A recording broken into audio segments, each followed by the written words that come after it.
ఓం నమో భగవతే శ్రీ రమణాయ. ఓం నమో భగవతే శ్రీ మేధా దక్షిణామూర్తయే. ఓం నమో భగవతే శ్రీ ఆదిశంకరాయ. శ్రీ గురుభ్యో నమ. ఈరోజు పెట్టిన స్టేటస్లోకి మనం ఒకసారి కనుక పరిశీలిస్తే ఏమంటున్నారంటే, ఇక్కడ అహంకారపు పుట్టుక ఎక్కడ ఉందో ఆ స్థానాన్ని వెతికితే అది నశించిపోతుంది. నిజ విచారణం అంటే అదే. యథార్థమైన నేను అహంస్ఫురణ స్వయంగా ప్రకాశిస్తూ గోచరం అవుతుంది నీ స్వరూపంగా అంటున్నారు. అహంకారము అంటే అహం నేను ఆకారము దాల్చినట్టుగా. అంటే ఇప్పుడు మనం ఎవరైతే నేను నేను అంటున్నామో ఈ నేనుకి ఒక దేహం స్ఫురిస్తుంది. అంటే నేను అంటే నీకు ఒక వ్యక్తి భావన స్ఫురిస్తుంది, ఒక దేహాత్మ బుద్ధి స్ఫురిస్తుంది, అంటే ఒక దేహబుద్ధి స్ఫురిస్తుంది. నేను అంటే నీకు దేహము అనుకుంటావు. నిజానికి దేహము ఎప్పుడు వచ్చి నీతో నేనున్నాను అని చెప్పదు. నీవు దేహాన్ని తో తాదాప్యం చెంది నీవు చెప్తున్నావు నేను అంటే శరీరం అని. అటుపక్క ఆ యొక్క ఆత్మ నేనుకి నీ యొక్క స్వరూపానికి అదేమీ మాట్లాడుతూ అదేమీ చెప్పదు. దానికి ఎటువంటి ఆలోచనలు లేవు, ఎటువంటి అన్యత్వము లేదు. అది తనకు తానుగా పరమాత్ముడుగా తనకు తానుగా ఉన్నాడు. ఇటు దేహం వచ్చి నేనున్నాను అని ఎప్పుడు చెప్పలా. అంటే అటు ఆత్మ కాక ఇటు దేహము కాక ఈ మధ్యలో ఒక మాయా నేను, అంటే భగవాను దాన్ని ఒక పిశాచం అంటారు. ఒక మాయా నేను అంటే చిత్ జడ గ్రంథి. అటు జ్ఞానము కాక ఇటు జడము కాక మధ్యలో ఒక ఆకారము దాల్చినట్టుగా ఒక పరిమితమైన జ్ఞానంతో ఒక లిమిటెడ్ నాలెడ్జ్తో ఈ నేను నాది, నేను అంటే ఒక వ్యక్తి భావన నీకు స్ఫురించేలాగా నాది అంటే ఒక మమకారము కలగజేస్తుంది. నిజానికి ఈ అహంకారానికి ఉనికి లేదు. అసలు ఉనికి లేదు అంటే అది స్వయం ప్రకాశము కాదు. అంటే ఈ మాయాజనితమైన ఈ యొక్క అహంకారము అంటే ఇది ఏం చేస్తుందంటే లేనిది ఉన్నట్లుగా భ్రమ కలిగింపజేస్తుంది. ఇది జ్ఞానం మీద ఆధారపడి ఉన్నది. ఈ అహంకారము తనకు తానుగా ఏ పని చెయ్యలేదు. ఇది ఏదో ఒక వస్తువుతో తాదాప్యము చెందినప్పుడు మాత్రమే అది ఉదయిస్తుంది. ఇప్పుడు నీవు నేను ఆలోచిస్తున్నాను, నేను నమ్ముతాను, నేను కోరుతాను, నేను పని చేస్తున్నాను అని అంటావు కదా. ఆ నేను అనే భావం, ఆ ఆలోచన వాటిని స్వంతం చేసుకుంటుంది. అంటే నీకు ఒక ఆలోచన ఉదయించేటప్పుడు ఈ నేను అనే భావము ఇప్పుడు నేను పని చేస్తున్నాను అని అన్నప్పుడు ఈ నేను అనే భావము వాటిని స్వంతం చేసుకుంటుంది. ఏదో ఒక విషయంతో అది ఏకత చెందినప్పుడు ఈ నేను అనే భావం వేరుగా ఉండదు. ఈ విధమైన తాదాప్యము నిరంతరంగా సాగుతూ ఉండటం వల్ల ఆ భావం కూడా అవిచ్ఛిన్నంగా ఉన్నట్టు, అది నిజమైనట్టు అంటే వాస్తవమైనట్టు అనిపిస్తుంది. ఈ తాదాప్యాలన్నిటికీ మూలము ఈ నేను అన్నది ఈ దేహానికి పరిమితమని అనుకుంటమే. అంటే నేను అనేది దేహదారిగానో దేహానికి స్వంతదారుగానో అనుకోవటమే. అంటే నేను ఈ దేహాన్ని, నేను అంటే ఈ శరీరాన్ని అన్న భావమే ఆ తరువాత కలిగే తప్పు తాదాప్యములకు మూల కారణం. అంటే ఆ యొక్క మొదటి నేను అంటే నేను అంటే నీకు శరీరము స్ఫురిస్తుంది కదా, ఆ యొక్క మొదటి భావం నుంచి ఇక దాన్ని అంటిపెట్టుకొని మిగతా ఆలోచనల యొక్క పరంపర కొనసాగుతూ ఉంటుంది. కాబట్టి ఈ యొక్క నిరంతర ఆలోచనల వల్ల నీకు అన్యత్వం ఏర్పడి నీకు ఒక ప్రపంచము విడిగా ఉందని, సంసారము విడిగా ఉందని, నీకొక దైవము విడిగా ఉందని అనుకుంటావు. అంటే ఇది నీకొక భ్రమ కలిగింపచేస్తుంది. ఇవన్నీ నిజానికి ఉన్నాయా అంటే లేవు. లేనిది ఉన్నట్లుగా నీకు భ్రమని కలిగింపచేస్తుంది. అందుకే శంకరులు కూడా అహంకారము ఆది నుంచి తృణీకరించబడ్డది అంటారు. భగవాను కూడా అసలు ఈ యొక్క పిశాచము అహంకారము అసలు జనించనే లేదు, పుట్టనే లేదు అని అంటారు. అందుకే ఇక్కడ భగవాన్ ఏమంటున్నారంటే అది అసలు ఎక్కడ నుంచి పుట్టింది అని నువ్వు విచారణ చేత దాన్ని పరిశీలిస్తే, అంటే ఇప్పుడు నేను అంటే నువ్వు ఇప్పుడు నేనున్నాను అంటే నువ్వేం చేస్తావు, ఈ చేత్తో హృదయం మీద చూపిస్తావు. ఇగో నేను ఫలానా వ్యక్తిని అని నువ్వు ఇలా చూపిస్తావు కదా హృదయం మీద. అంటే ఆ హృదయంలోంచి అక్కడ ఉద్భవిస్తుంది కదా. ఆ యొక్క నేను అనుకున్నప్పుడు నీకు ఆ యొక్క హృదయంలోంచి లోపల నుంచి ఆ మాట వస్తుంది. ఇప్పుడు భగవాన్ ఏం చెప్తున్నారు, నువ్వు విచారణ ద్వారా అది ఎక్కడి నుంచి వస్తుందో దాన్ని వెతకమంటున్నారు. అక్కడ నువ్వు వెతుకుతే అక్కడ ఆ మూల స్థానానికి అది చేరి అక్కడ ఆ నేను ఏదైతే ఉందో ఈ మాయా ఈ మొదటి ఆలోచన అక్కడ అది నశించి అవ్యక్తమైన ఆ నిజమైన నీ స్వరూపంగా నీకు అక్కడ ప్రత్యక్షమవుతుంది, సాక్షాత్కారం అవుతుంది అంటారు. భగవాన్ ఏం చెప్తారంటే ఈ నేనెవడును అనే విచారణ చేతనే మనస్సు అణిగేది. నేనెవడనే ఆ యొక్క తలంపు ఇతర ఆలోచనలను అన్నిటినీ నాశనం చేసి శవదహనంలో చితిని ముట్టించే కట్టెవలే తాను కూడా నశిస్తుంది, ఆత్మ సాక్షాత్కరిస్తుంది అంటారు.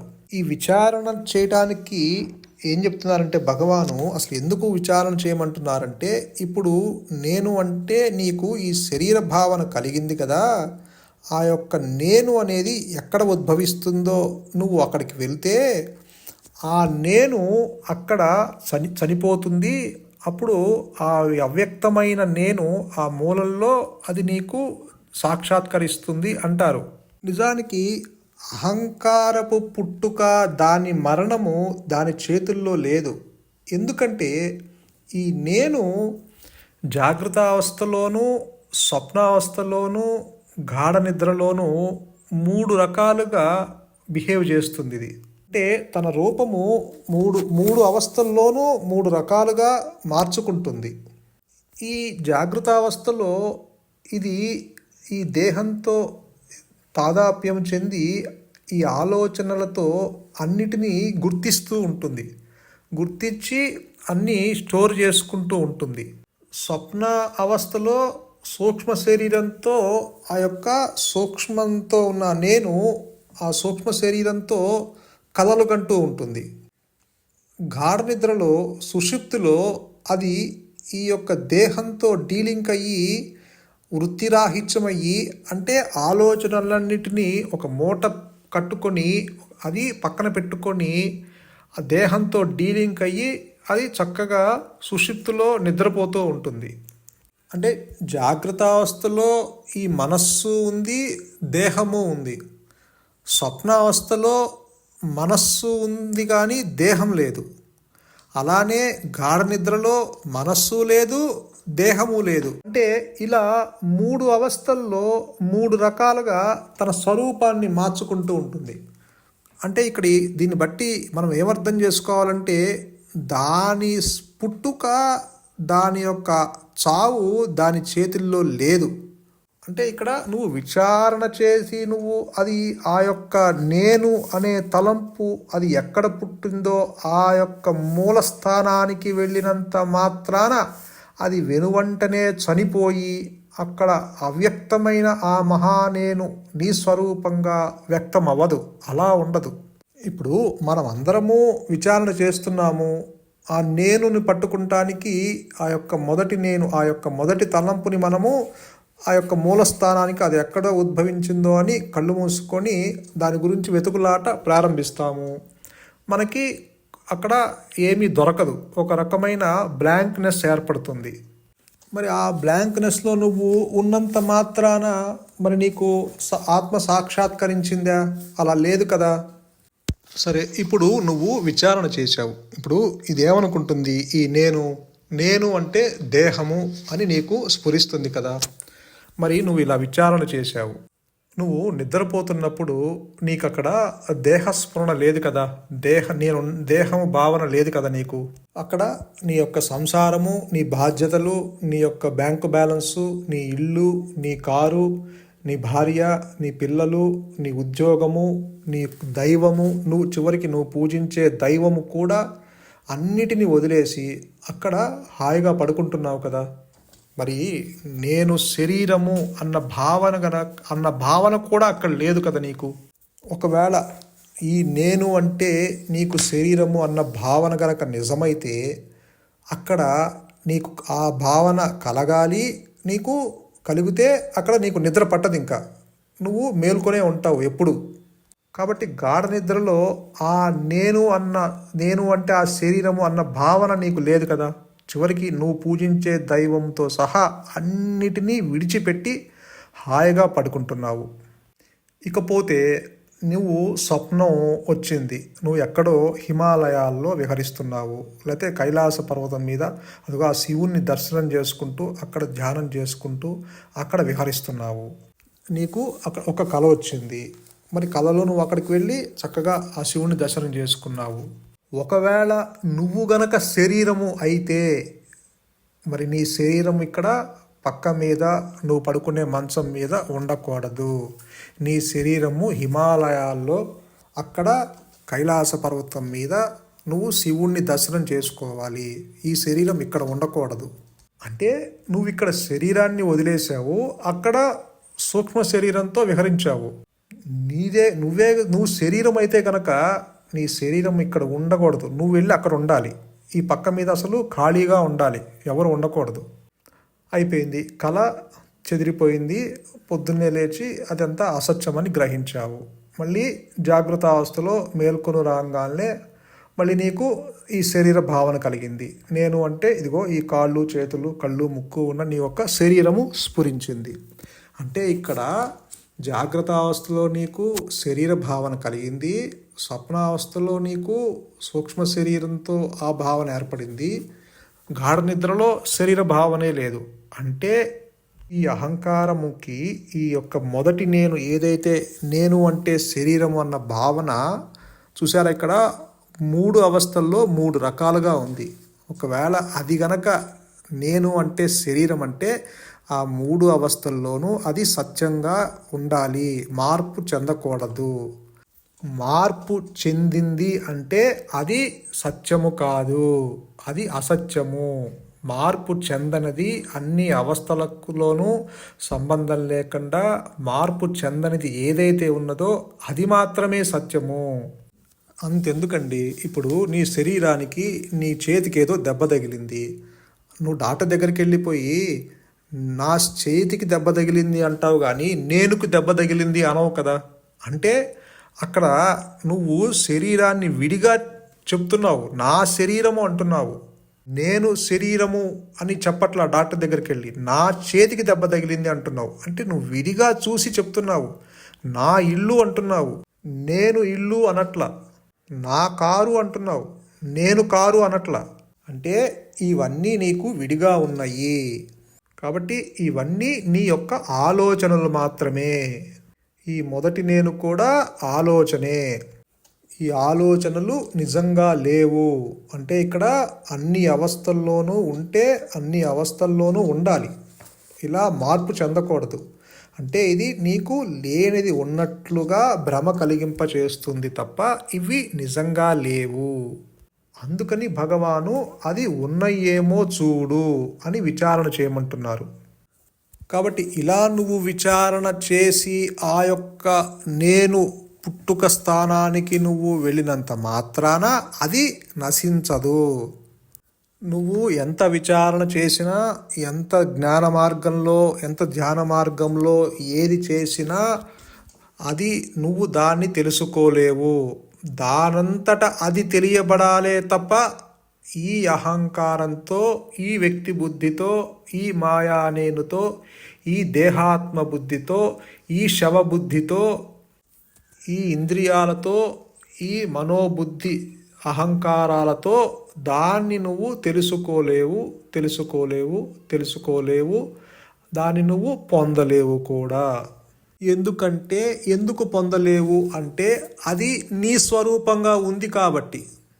ఇప్పుడు నీకేదన్నా కావాలి అంటే నువ్వు బయటకెళ్ళి, ఏదన్నా వస్తువు కావాలి అంటే బయటకెళ్ళి తెచ్చుకుంటావు, ఇంట్లో పెట్టుకుంటావు. అలా ఉండదు. నీది కాని దాన్ని నువ్వు బయట నుంచి పొందగలవు, కానీ నీదైన స్వరూపాన్ని నువ్వెలా పొందుతావు? ఆల్రెడీ అది సిద్ధించి ఉంది ఆ సద్వస్తువు. ఇక కొత్తగా పొందేదేంటి అక్కడ? భగవాను అహంకారం అసలు జనించనే లేదు, పుట్టనే లేదు అంటున్నారు. ఇక లేని అహంకారంతో ఉన్న వస్తువు నువ్వు ఎలా పొందుతావు? ఉన్న వస్తువు ఉన్నట్లుగా అది ప్రకటింపబడుతుంది, కానీ లేని వస్తువుతో ఉన్నదాన్ని ఎలా తెలుసుకుంటావు? ఇక్కడ ఏమంటున్నారు భగవాను? నిజ విచారణం అంటే ఇదే. అప్పుడు యథార్థమైన నేను అహంస్ఫురణ స్వయంగా ప్రకాశిస్తూ గోచరం అవుతుంది నీ స్వరూపంగా అంటున్నారు. కానీ నువ్వు విచారణ చేసి లోపలికి వెళ్ళినంత మాత్రాన ఏదైతే నీ స్వరూపంగా ఉన్న ఆ నేను అది వ్యక్తమవ్వదు. ఎందుకంటే దానికి కార్యకారణ సంబంధాలు ఉండవు. అది తనకు తానుగా వ్యక్తమవ్వాలే తప్ప నీ ఇంద్రియాలతో కానీ, నీ మనస్సుతో కానీ, నీ బుద్ధితో కానీ నువ్వు దాన్ని అందుకోలేవు. ఎందుకంటే అది గుణాతీతము, గుణాలకు అతీతంగా ఉన్నది, మాయకు అతీతంగా ఉన్నది, ఈ యొక్క అవస్థలకు అతీతంగా ఉన్నది, నీ ఆలోచనలకు, నీ బుద్ధికి అతీతంగా ఉన్నది. నువ్వు లోపలికి నువ్వు ఎంత ప్రయాణించినా, ఎంత అంతర్ముఖం వెళ్ళినా, నువ్వు ఎంత నిశ్చల స్థితికి లోపలికి డెప్త్గా వెళ్ళినా సరే అది అనుగ్రహము చేత తనకు తానుగా ప్రకటించబడాలే తప్ప నువ్వు లోపలికి ఎంత అంతర్ముఖంగా ప్రయాణించినా గురువు అనుగ్రహము లేనిదే, ఆత్మ అనుగ్రహము లేనిదే, జ్ఞానము యొక్క అనుగ్రహము లేనిదే, పరమాత్ముని యొక్క కృపా కటాక్ష వీక్షణములు ఆ దయతో నీ మీద నిన్ను అనుగ్రహించాలే తప్ప నీ అంతట నువ్వుగా దాన్ని పొందలేవు. ఎందుకంటే అది నీ స్వరూపంగా ఉన్నది కాబట్టి. ఇక్కడ అనుగ్రహం అంటే ఆత్మే. అనుగ్రహం అన్నా, గురువన్నా, చైతన్యమన్నా, దయ అన్నా ఇవన్నీ ఆత్మ యొక్క పర్యాయ పదాలే. ఆ అనుగ్రహము నీ హృదయంలోనే మహా వెలుగుతో ఉన్నది అది. కాబట్టి ఇక్కడ కొత్తగా పొందేది అంటూ ఏమీ లేదు. కాబట్టి ఇక్కడ నువ్వు ఈ జీవుడు చేయాల్సిందల్లా పరిపూర్ణమైన విశ్వాసంతో, పరిపూర్ణమైన భక్తి శ్రద్ధలతో ఆ యొక్క హృదయంలో ఉన్న ఆ యొక్క జ్ఞానాన్ని, ఆ యొక్క పరమాత్ముని ఆశ్రయించాలే తప్ప మనకి వేరే మార్గము లేదు. కాబట్టి ఈ జీవుడికిలో మార్పు తీసుకొచ్చేది ఆ జ్ఞానమే. నీకు ఎంత చెడు వచ్చినా, ఎంత మంచి జరిగినా, లాభము జరిగినా, నష్టము జరిగినా, జయము జరిగినా, అపజయము జరిగినా, ప్రతికూలమైన అనుకూలమైన దేనికి చెలించకుండా ఇది ఆ జ్ఞానము యొక్క మహాప్రసాదము అని స్వీకరించి నీ యొక్క మనస్సుని చంచలపరుచుకోకుండా నిశ్చల స్థితిని, ప్రశాంత స్థితిని, నిర్మల స్థితిని అలవాటు చేసుకుంటే ఖచ్చితంగా the self that does everything అన్నారు గురువు గారు. కాబట్టి ఈ జ్ఞానమే అంతా చేయిస్తుంది. కాబట్టి నిన్ను మట్టుబెట్టి తన స్వరూపాన్ని నీ స్వరూపంగా గ్రహించేటట్లు, నిలిచేటట్లు ఆ యొక్క స్థితిని ప్రకటించేలా అదే చేస్తుంది. అంతెందుకండి, నీ గుండెను నువ్వేమన్నా కదిలిస్తున్నావా? అది తనంతట తానుగా కదిలిస్తుంది. నీకు తెలియకుండానే నీ ఉచ్ఛ్వాస నిశ్వాసలు జరుగుతున్నాయి. నువ్వేమన్నా భూమిని గుండ్రంగా తిప్పుతున్నావా? కాదు కదా.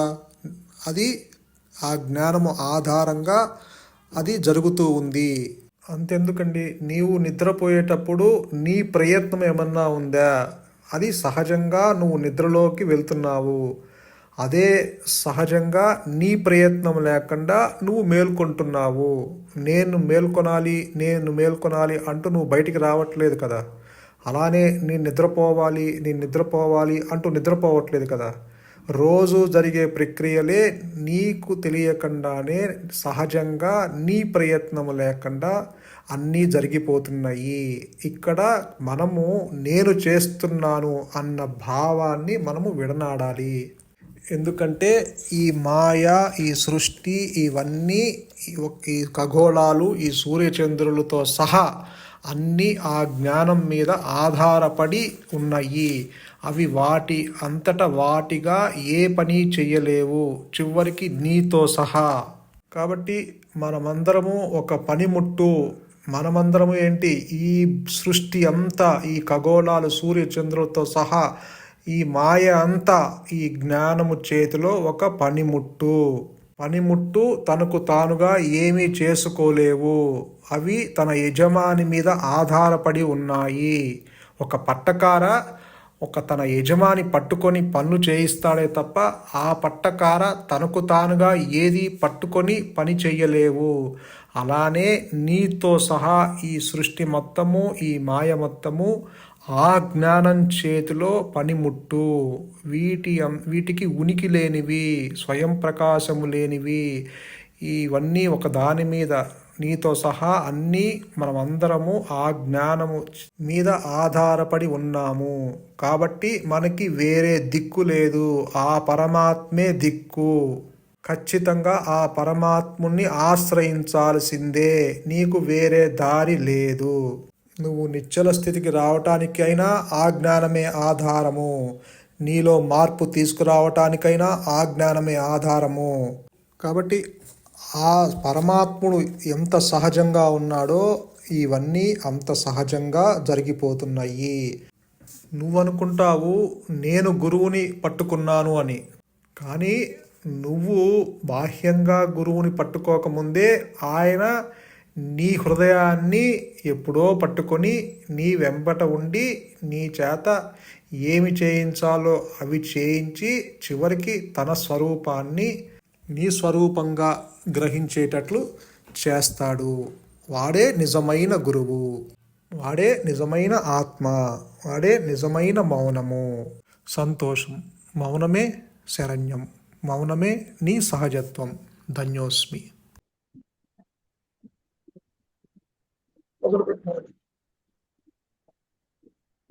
అహంకారపు పుట్టుక ఎక్కడ ఉందో ఆ స్థానాన్ని వెతికితే అది నశించిపోతుంది. ఒక్క నిమిషం. వెతికేది ఎవరింతకి? గురుగారు, వెతికేది ఎవరు? వెతికేది మళ్ళీ ఈ అహంకారమే గురుగారు.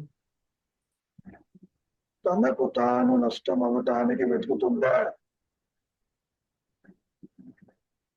అహంకారము తను తాను నష్టపరుచుకోదుగా. కష్టపడటానికి వెతుకుతుందా? అసలు తను తాను ఎవరు తను తాను నష్టపరుచుకోరుగా గురువు గారు. ఇక్కడ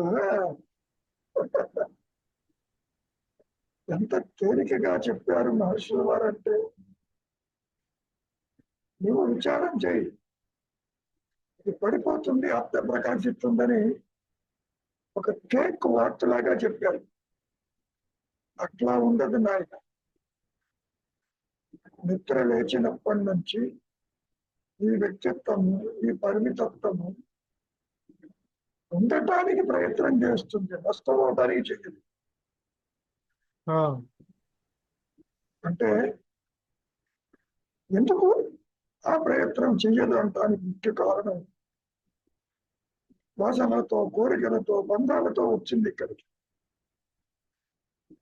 నువ్వు విచారం చెయ్యి, నువ్వు నష్టమైపోతావంటే అసలు చెయ్యదు. నిద్రపోతే నువ్వు తిరిగి రావు అంటే చస్తే నువ్వు నిద్రపోవు. అవును. అని చెప్పారు. కాబట్టి మహర్షి జ్ఞాన దృష్టితో ఎంత చెప్పినప్పటికీ వాస్తవంగా అది ఆ విధంగా జరగదు. విచారం చేస్తాడు కానీ నష్టం అవడానికి చెయ్యడు. దాన్ని అట్టి పెట్టుకుంటూ తనకు అన్యంగా ఆత్మని దర్శించాలని చేస్తాడు. చెప్పాం ఇప్పుడు కూడా ఈ మాయా నేనికి, ఈ అహంకారానికి అంతా అన్యమే. దేహవన్యము, జగత్తన్యము, సంసారవన్యము చెప్పినాడు. అవును. చివరికి ఆత్మ కూడా అన్యమే. అందుకే నాకు తెలియటం లేదంటారు ఆత్మని చెప్పారు. చదువు ఇంకేమైనా ఉందేమో. గురువు.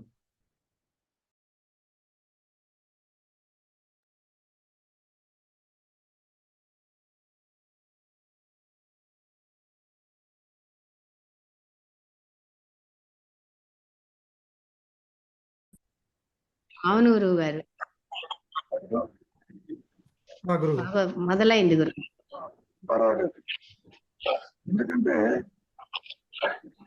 లేకపోయినా, కరెంట్ లేకపోయినా, అయినా మనకేం కనపడదు. అవును గురువు గారు.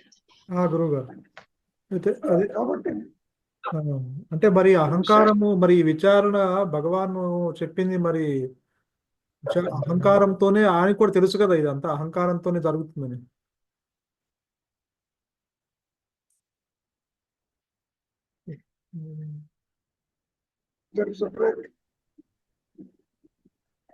ఏమా సరోజ, గురువు గారు, ఏదో సిస్టమ్ సరిగా లేదు రవి దగ్గర.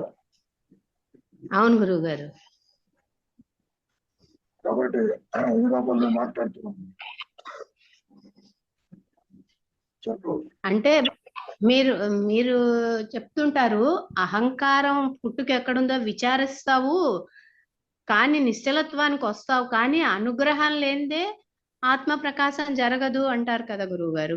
కానీ ఇక్కడ మరి కాజ్ అండ్ ఎఫెక్ట్ లేదు, కానీ ఇక్కడ ఒక చిన్న బయట లాగా జరుగుతుంది అన్నట్టుగా చెప్తున్నారు భగవాన్. మరి జరగటం అంటే ఇప్పుడు లేదనేగా, కొత్తగా రావటమేగా.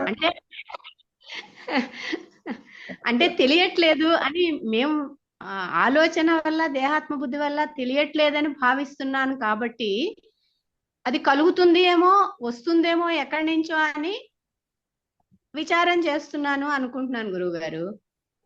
ఏ విచారం చేయాలి? అహంకారం అనాత్మ విచారం, అనాత్మ విచారం చేయాలి గురువు గారు.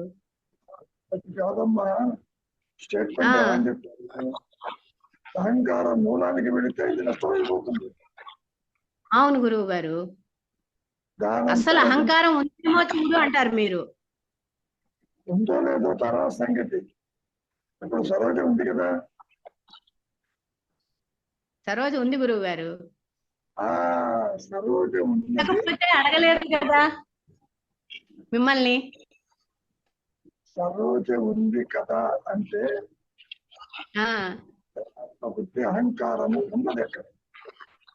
గురువు గారు, అది విచారం చేస్తే నష్టం అవుతుంది అన్న దృక్పథంలో చెబుతున్నారు. అవునండి, విచారం నష్టం కాదమ్మా. గురువు గారు. విచారం వల్ల కాదు. పైగా నువ్వు నష్టం అవుతానంటే అసలు విచారం చేయదు. కరెక్ట్. ఇక్కడ ఈ వ్యక్తిత్వము, కర్తృత్వము పడిపోవటానికి ఇష్టపడదు. గురువు గారు, అది ఉండటానికి ప్రయత్నం చేస్తుంది. ఏదో దేహాన్ని పట్టుకుంటుంది. స్థూలం కావచ్చు, సూక్ష్మం కావచ్చు, లేదా కారణం ఏదో ఒకటే. గురువు గారు.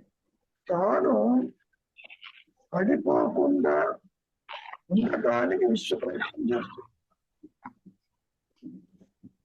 ఇప్పుడు దేహానికి ఏదో రోగం వచ్చింది, పోతే పోయిందిలే కూర్చోవు, విశ్వ ప్రయత్నం చేస్తావు, దాన్ని పరీక్షకోవడానికి. దేహం పోతే పోయిందని ఉంటావా? దేహం అహంకారం రెండు ఒకటే. అవును గురువు గారు. ఆ గురువు గారు ఏమైనా అది వినపడుతుందా? గురువు గారు ఏమంటున్నారు చూడు, ఇక్కడ లోపలికి వెళ్ళు నష్టమైపోతుంది అంటే అలా అలా లోపలికి వెళ్ళినంత మాత్రం నష్టం కావట్లేదు కదా గురువు గారు ఇక్కడ. అసలు లోపల బయట వెళ్ళినా అలాగే తపస్సు చేసినా నష్టం కాదు. ప్రకాశించినప్పుడే ఈ చీకటి విచారము ప్రయత్నము ఎగిరిపోతుంది. ఇది ఎలా ఉంటాయి అంటే ఆశాజనకంగా ఉంటాయి, హోప్ఫుల్ గా ఉంటాయి. గురువు బోధించేటప్పుడు ఒక ఉత్సాహాన్ని ఏర్పరుస్తారు. ఇక్కడ లోపలికి వెళ్ళు, తల కిందగా పడిపోతుంది, ఆత్మ ప్రకాశిస్తుంది, నీవే అవి, నీవే ఆత్మని, తత్వలసి వాక్యం అదే చెబుతుంది. ఆత్మను విడిచి నీవు లేవు, ఇతరులో ఉన్నావు కదా, ఈ దేహమైంది. ఇంకా ఎన్ని రకాలుగా మనం చెప్పుకున్నప్పటికీ విచారము చేయటానికి ఈ మనస్సు నష్టపడటానికి ఇష్టపడదు, ప్రయత్నం చేస్తుంది. ఇంకా ఏమన్నా చూడతాను. అహంకారపు పుట్టుక ఎక్కడ ఉందో ఆ స్థానాన్ని వెతికితే అది నశించిపోతుంది. నిజ విచారణం అంటే అదే. యథార్థమైన నేను అహంస్ఫురణ స్వయంగా ప్రకాశిస్తూ గోచరం అవుతుంది నీ స్వరూపంగా. చివరికి బాగానే ఉంది. గురువు గారు, కార్యకారణ సంబంధాలు ఉండవు నాయన. పైగా ఈ ఆత్మ విచారం అనేది విశిష్టమని, సబ్జెక్ట్ ఆబ్జెక్ట్ రిలేషన్ లేదని, వేరే వాటిలో ఉంటుందని ఎంత చెప్పుకున్నా విచారం ఎవరు చేయాలి? అహంకారమే చెయ్యాలి. పైగా మూలం తెలుస్తుంది అంటున్నావు. ఎవరికి తెలుస్తుంది? అహంకారానికి మూలం తెలుస్తుందా? అహంకారం అట్టిపెట్టి ప్రకాశిస్తుందా? లేదు కదా. కాబట్టి సాధన లేదు, సాధన చేసేవాడు లేదు, సాధ్యము కాదు. నీవు అదేనని చెప్పినప్పుడు నువ్వు ఏ విధంగా దీన్ని అర్థం చేసుకుంటావు?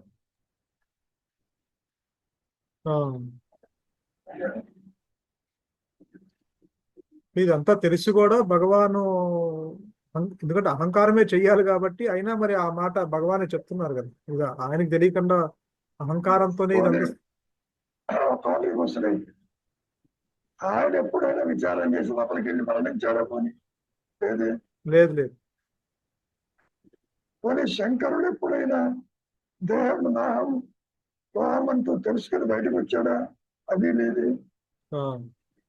ఉపనిషత్తు వాక్యాలు చెప్తారు, బయటకు వచ్చిన తర్వాత నువ్వేది కాదో చెబుతూ అదే ఉన్నావని సూచిస్తారు. అంతవరకు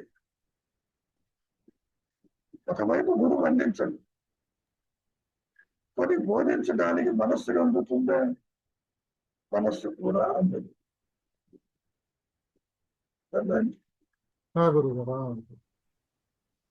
కాబట్టి విచారము చెయ్యలేని వాళ్ళు శరణాగతి అన్నారు. ముందు కష్టమే అని చెప్పుకున్నాం కదా. శరణాగతి కూడా తేలికేం కాదు. శరణాగతిలో కూడా వ్యక్తిత్వం నష్టమైపోతుంది.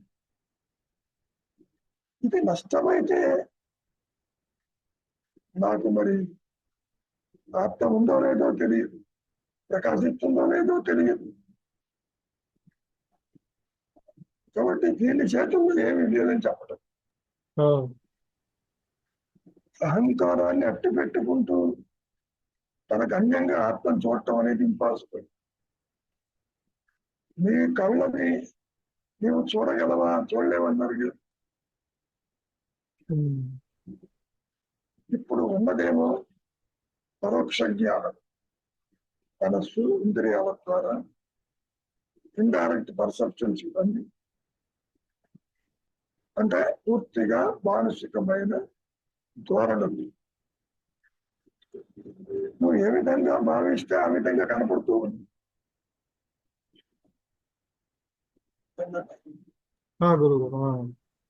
చాలా శూన్యమైన అంతర్ముఖమైన result is not in your hands. నేను మౌనానికి వచ్చాను, విచలంగా ఉన్నాను. అక్కడ ఆత్మ ప్రకాశించింది.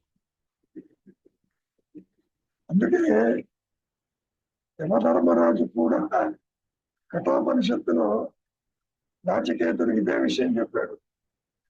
అనుగ్రహం చేతనే. అనుగ్రహం అనేది ఏదో బయట చూస్తూ అనుకోమాకు. ఆత్మే అనుగ్రహం, భగవంతుడే అనుగ్రహం, గురువే అనుగ్రహం, నీలో ఉన్నదే అనుగ్రహం. అట్లా తీసుకోవాలి. అంటే ఎంతవరకు మనం దీన్ని గ్రహించవచ్చును అంటే, మీతో కలిపి నేను చూస్తున్నది అసత్యమని గుర్తించు. ఏ పుట్టుక నీ పుట్టుక కాదు. కృష్ణపరమాత్మ గీతలో నేను చెప్పాడుగా, అర్జున నువ్వు నేను పుట్టలేదు, రాజలోకాలు లేవు, ఇక మంది ఉండబోవద్దు. వాటిని దృష్టిలో పెట్టుకుని నీవు ఆలోచనల వెంట వెళ్లకుండా నిశ్చలంగా ఉండు అని చెప్పడమే ఇందులో సారాంశం. నిశ్చలంగా ఉంటే అలా ప్రకాశిస్తుందే. మనో నిరోధము ఆత్మ ప్రకాశానికి దారి తీయదని మనం ఎన్నోసార్లు చెప్పుకుంటాం.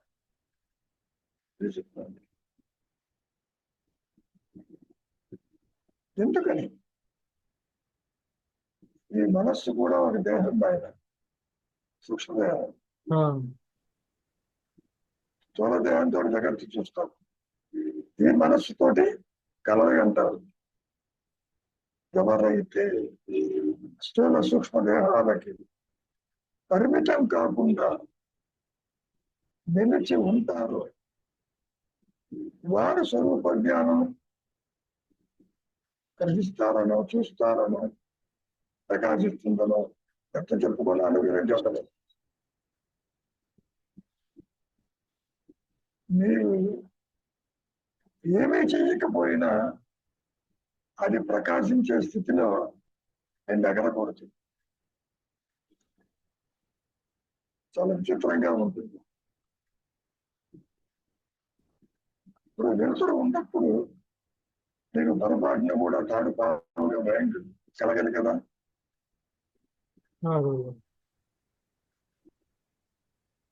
కాబట్టి బోధించడం అనేది ఒక ఇండికేటర్ కింద తీసుకోవాలి, నాట్ రిజల్ట్ ఓరియంటెడ్. నేను సాధించాను, నేను ఆత్మను తెలుసుకున్నాను, ఈ విధంగా వెళితే నాకు తెలిసింది, నా స్వరూపాన్ని ప్రకాశింపజేసుకున్నాను అనేది కుదరదు. ఇందా చెప్పుకున్నాం, అహంకారమే ఆది నుంచి తృణీకరించబడింది. సాధన లేదు, సాధించేది కాదు, నీవదేను నీవదేను. ఒకవైపు దశముడి కథ చెప్పుకున్నాము, మరొక వైపు కంఠాభరణం చెప్పుకున్నాము. అటువంటిదే ఆత్మస్థితి. సాధించేది కాదన్నప్పుడు ఈ జీవుడిలో ఒక పరివర్తన జరగాలి. నేనే అవై ఉంటే నాకెందుకు తెలియదు అంటూ అంతర్ముఖం అవటానికి ప్రయత్నం చేస్తాడు. అది కూడా అనుగ్రహం చేత. పోనీ 2 నేడులు ఉంటాయా? లేదు. ఉన్నది ఒకటే అండి. ఆ నేడు తనకు తానుగా ఉన్నది, అన్యత్వం లేకుండా ఉన్నది. పోనీ ఈ నేను అహంకారం తన మూలాన్ని తాను తెలుసుకోలేదు. తెలుసుకోగలరా చెప్పు? లేదు గురువు గారు. తనలో ఉన్న వాసనలు, కోరికలు, దేహార్థ బుద్ధితో అన్యంగా చూస్తుంటారు. సంసార వన్యం, జగత్తన్యం, దైవ వన్యం, ఇట్లా అహంకారము తల ఎత్తింది అంటేనే అన్యత్వం మొదలవుతుంది. మనం ఇక్కడ ఎన్ని రకాలుగా చెప్పుకున్నా ఆత్మ అనే తెర మీదనే ఇది ఉంటుందన్నా అవన్నీ ఒక అవగాహనకి మాత్రమే తప్ప దే ఆర్ నాట్ ఎగ్జిక్యూటబుల్. అంటే నేను ఇది చేశాను, అసలు ఆత్మ జీవుణ్ణి గుర్తించదు. జీవుడు ఆత్మని గుర్తించలేడు. తావు గుర్తిస్తుందా తాడిని? తాడికి బావుకి సంబంధం లేదు. మనం ఎంత చెప్పుకున్నా నాయన ఇది ఆధారమే కానీ భిన్నమని ఒక్క అనుగ్రహం చేత.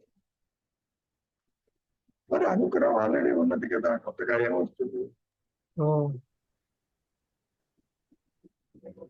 ఆత్మని ప్రకాశింపచేయగలిగింది. ఈ మాయలో ఏది లేదు లేదు అంటే డిసప్పాయింటింగ్ గా ఉంటుంది, ఆశాజనకంగా ఉండదు. నీవెవరివో నీవే తెలుసుకో తెలుసుకో అని మహర్షి ఎంత చెప్పినప్పటికీ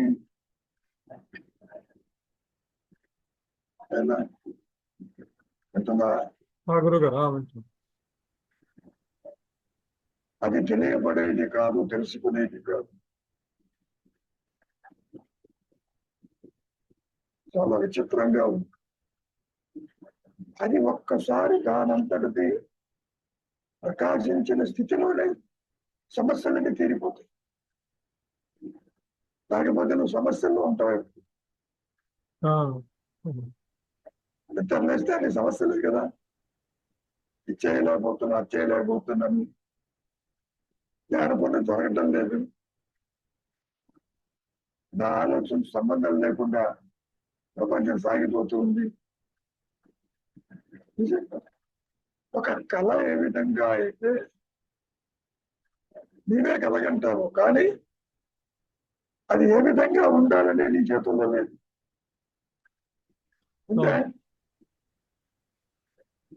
జాగ్రత్త అవస్థ కూడా అటువంటిదేమి.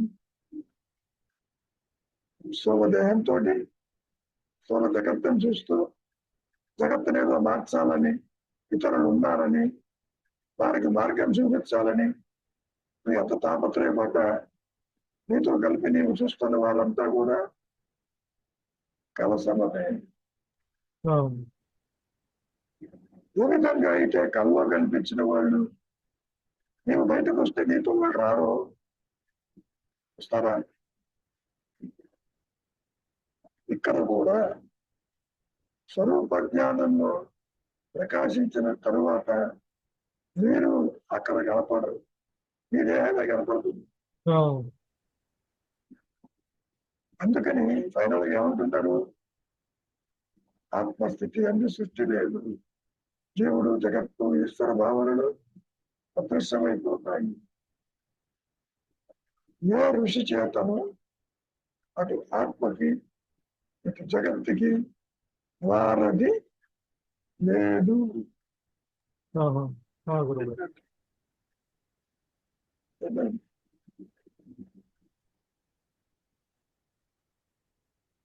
ఇక్కడ సమస్యలకి సొల్యూషన్ వెతుకుతాం. ఆత్మజ్ఞానం అనేది సమస్య కాదు. ఎందుకు ప్రకాశించదు? నిన్నట్టి పెట్టి ప్రకాశించబడు గుర్తుపెట్టు. పావుని తాడుని ఏకకాలంలో నీవు చూడలేదు. పావు భయం ఉంటే తాడు లేదు, తాళం తెరిస్తే పావు భయం లేదు. ఏదో ఒకటే ఉంటుంది. రైతుల్లో బాగా అర్థం అవుతుంది. తాడు పావు కాలేదు, పావు తిరిగి తాడు యొక్క శక్తి లేదు. కాబట్టి ఇక్కడ జీవుడు ఆత్మకు తిరిగిన అహంకారము ఆత్మగా మారటంగా జీవానంతకలింగ ఆత్మ. అందుకని ఏమంటున్నారు, ఆది నుంచి ఈ అహంకారము తృణీకరించబడింది. మరి లేని దాన్ని ఇబ్బంది పెట్టి వెతుకు లోపలేమో ఆత్మ ప్రకాశిస్తుందని ఏ విధంగా మనం దాన్ని అర్థం చేసుకోవాలి? దీని సారాంశం ఏమిటి అంటే, దేవుడు నిశ్చలంగా ఉంది, దేనిని చింతించవచ్చు. వేస్ట్ అది ప్రకాశించినప్పుడు వెళ్ళిపోతుంది. ఇప్పుడు ఎందుకంటున్నావు ప్రకాశించటం లేదని? దేహతోటిలో ఉన్నావు కాబట్టి. మహర్షి కూడా ఒక సందర్భంలో ఈ విషయాన్ని చాలా స్పష్టం చేశారు. ఉన్నది ఒకటే నేను. కర్తృత్వం కలిగినప్పుడు అహంకారంగా ఉంటుంది, కర్తృత్వం లేనప్పుడు అది ఆత్మగా తనపుతాను. ఈ అహంకారం ఆత్మ విడిచలేదు అయినప్పటికీ ఆత్మలో అహంకారం లేదు. మరి ఈ సమస్యను ఎట్లా సాల్వ్ చేయాలి? ఒక్క అనుగ్రహం చేయాలి. నువ్వు ఎంత తంటాలు పడ్డా, దేహంత బుద్ధితో అహంకారాన్ని పట్టుకుని వేలాడుతూ కర్మలు ఆచరించిన, యాగాదులు చేసిన, విచారం చేసినప్పటికీ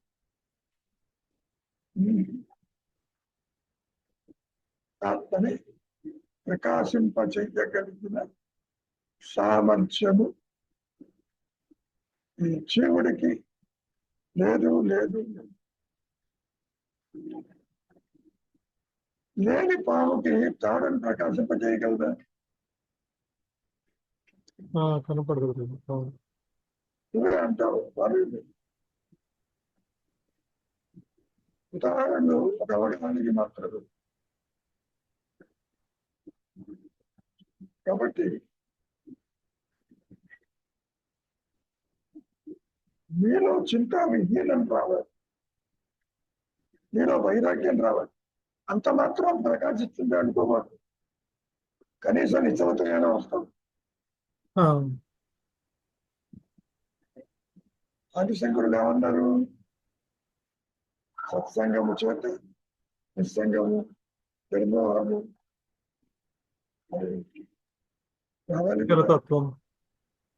అంతవరకు. నిశ్చలంగా ఉన్నంత మాత్రాన there is no guarantee that Atma will shine. అసలు గురువు గారు నిత్యత్వం వరకు రావడానికి కూడా అనుగ్రహమే ఉండాలిగా. డౌట్ ఎందుకు? ఈ మాట అడిగినా కూడా అనుకున్నావే. అనుగ్రహం అంటే జ్ఞానం అమ్మా. అనుగ్రహం అంటే కాన్షియస్నెస్, జ్ఞానం. అది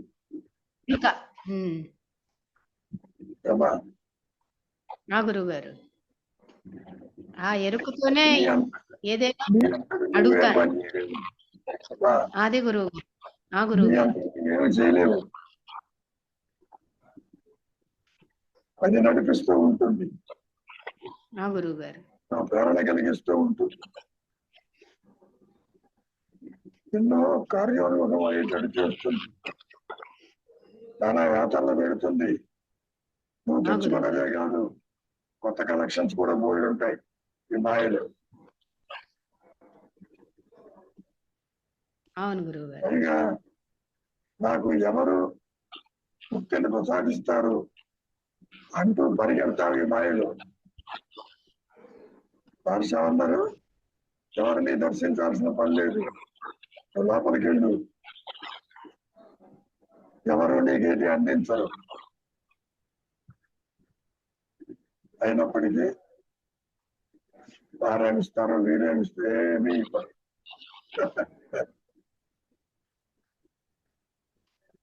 చెప్పండి శ్రీనివాసరావు గారు, ఆయన ఉందా పుచ్చుకోటాలు?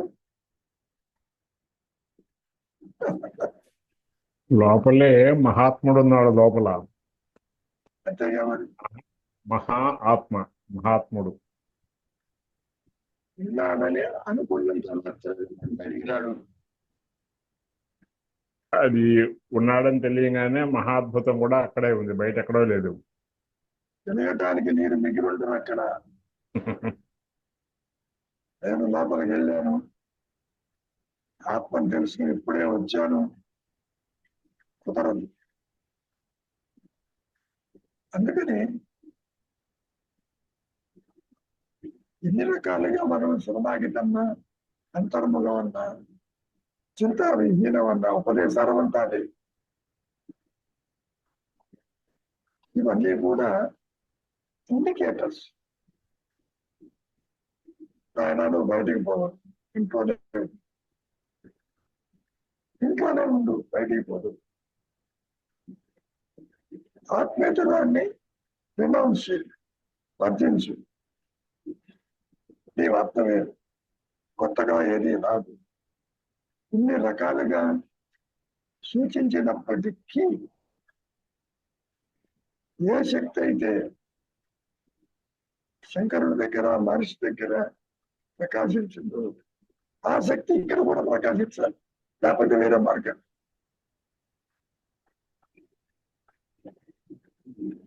ఏమన్నా Ravi, are you getting the point? గురువు గారు, అంటే అదే దిక్కు లేని వాడికి దేవుడే దిక్కు అంటే ఆ జ్ఞానమే దిక్కు.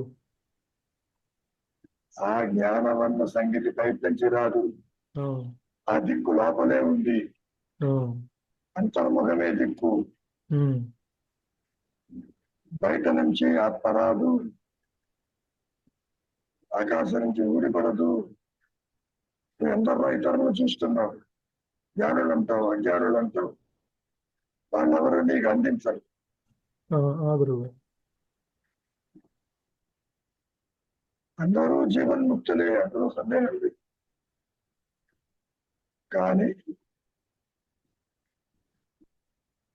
ఈ ఎంటైర్ మాయను నడిపించేది ఆ ఉచ్చదర్శి. అందరూ అవతార పురుషులే, కొత్త సూర్యునికి వచ్చిన వాళ్ళు.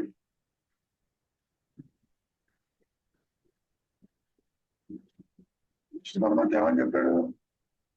నేను వస్తూ ఉంటాను, ధర్మానికి హాని కలిగినప్పుడే. ధర్మానికి హాని కలగదు, ధర్మ ఆచరణ లేకుండా పోతుంది.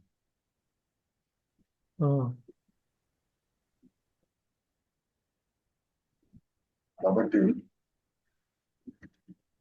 ఎందుకు ఇది కనపడుతుంది అన్నప్పుడు నేను ఇది కాదని గుర్తించడానికి కాదు. ఎందుకు మానవ జన్మ వచ్చింది అంటానికి సత్యము వేరుగా ఉన్నది, ఇది నీవు కాదు. సృష్టి యొక్క ప్రయోజనం ఏంటి అన్నప్పుడు ఇది అసత్యం అని గుర్తించు.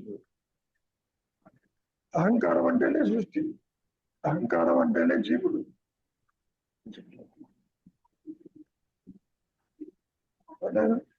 గురుగారు,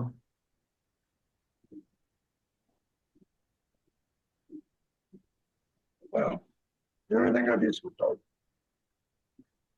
అదే అనిపిస్తుంది గురుగారు. అంటే ఇప్పుడు ఈ మనస్సుని ఆస్తే ఇస్తే ఆలోచనలతో దుఃఖం ఏర్పడుతుంది, క్షణానికి ఇది దుఃఖాన్ని కలగజేస్తుంది. కానీ అంటే దేన్ని ఆశ్రయిస్తే దుఃఖాన్ని పోగొడుతుందో ఖచ్చితంగా ఇంకా దాన్ని ఆశ్రయించే మార్గమే తప్ప వేరే ఇంకా అసలు మార్గం లేదనిపిస్తుంది. నిజమే, ఆశ్రయించడం అంటే నీకు అన్యంగా ఉండాలిగా. అన్యంగా లేదు, మళ్ళీ అది మా స్వరూపంగా ఉంది. మరి ఉమ్. పైగా అది అంటకుండా ఉంది. ఆ, అంటకుండా ఉన్నది అంటే నీ మనో పరిధిలో గనక ఉంటే ప్రదేశాలని వ్యక్తులను దర్శిస్తాయి. అట్లా ఉండదు. ఒక రకంగా తీసుకుంటే ఆపోజిట్స్ అంటే ఒకటి ప్రకాశిస్తుంటే రెండోది ఉండదు. గురువు గారు. నువ్వు దగ్గర చూస్తున్నప్పుడు దూరం చూడలేవు. చూపు ఒకటి, దూరము దగ్గర కలిపి చూడలేవు. నీవు ఆత్మగా నిలిచి ఉంటూ నా దేహము జగత్తు సంసారం ఏమైందో నువ్వు చూడలేవు. ఉమ్. ఈ సాపేక్ష జ్ఞానంలో కూడా దేహాన్ని సంసారాన్ని చూస్తున్నప్పుడు దీనికి ఆ కెపాసిటీయే లేదు ఆత్మను చూడటానికి. అట్లీస్ట్ ఆత్మకి జ్ఞాన వృత్తి చేత అది తను తాను చూసుకుంటూ ఉంటుంది, ఒకటే ఉంటుంది. గురుగారు, అందరూ అవతార పురుషులే అని అన్నారు కదా ఇంతకు ముందు. శ్రీకృష్ణ భగవాన్ కూడా అవతార పురుషులే, అది ఆయనకు తెలుసు. బట్ నేను అవతార పురుషులు నాకెలా ఎప్పుడు తెలుస్తుంది? నువ్వు అవతార పురుషుడు కాకపోతే అసలు ఎందుకు వచ్చినట్టు? ఏ పని మీద వచ్చినట్టు?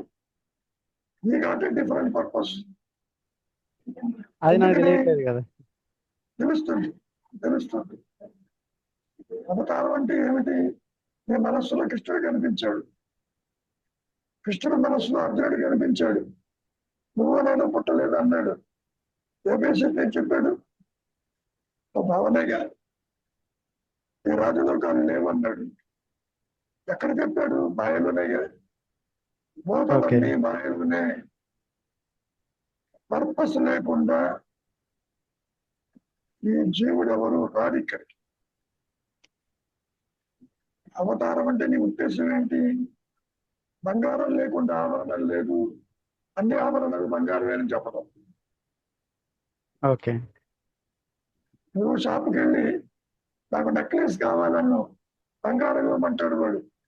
కాదు బంగారం సంబంధం లేదు, ఈ నెక్లెస్ అని ఇస్తాడా త్వరగా? కాబట్టి పుట్టినటువంటి ప్రతి జీవి అవతార పురుషుడు. ఓకే. కృష్ణుడికి కెపాసిటీ ఉంది, నాకు లేదే. కృష్ణుడు దేహంగా ఎంత అసత్యమో నీవు దేహంగా అంతే అసత్యం. కృష్ణుడు ఆత్మగా ఉచ్చతర శక్తిగా ఎంత సత్యమో నీవు అంతే. ఉన్నదే విభిన్న రూపాల్లో కనపడుతుంది, అంతకంటే ఏం లేదు. ఓకే. నువ్వు నిద్రపోతున్నప్పుడు ఏమైంది? దేహం కనపడిందా? సంసారం కనపడిందా? ప్రదేశాలు కనపడ్డాయా? రమణ మహర్షి గురించి, శంకరుల గురించి, కృష్ణ పరమత గురించి నీకు ఏమన్నా తెలుసా? తెలియదుగా. అన్నీ ఎగిరిపోయినాయిగా. కాసేపు నిద్రపోతేనే ఎగిరిపోయినాయే. మరి స్వరూప జ్ఞానంలో సృష్టి ఉండదు కదా. ఇది నా అనుభవాన్ని కూడా చెప్పాను. అనుభవం అంటే ఆత్మది, జీవుడు ఇంకా ఉంది. ఆయన జీవుడు లేడు కనుక నీవు ఎట్నుంచి ఎటు చూసినప్పటికీ మాయ అనేది ఆత్మని విడిచి ఉండదు. ఆభరణం అనేది బంగారాన్ని విడిచి ఉండదు. అక్షరాలనేవి కాగితాన్ని విడిచి ఉండవు. తెర మీద బొమ్మలు తెరను విడిచి ఉండవు. అంతా మాయలో కనబడుతుంది, అర్థమవుతుంది. కానీ ఒకే సమయంలో ఈ రెండునే నీవు చూడలేవు. అక్షరాన్ని చూస్తే కాగితం చూడలేవు, అదే చిత్రాన్ని చూస్తున్నావు, క్యాన్వాస్ చూడలేవు. క్యాన్వాస్ చూస్తే చిత్రం లేదు అక్కడ. జ్ఞానవృత్తి చేత నీవు ఆత్మగా ఉన్నప్పుడు నీ దేహము జగత్తు నువ్వు అనుకునే అవతారాలు ఎగిరిపోయినవిగా, ఎవరూ లేరుగా. ఇవన్నీ ఏమిటి అర్థం? పూర్తిగా మానసికాలు.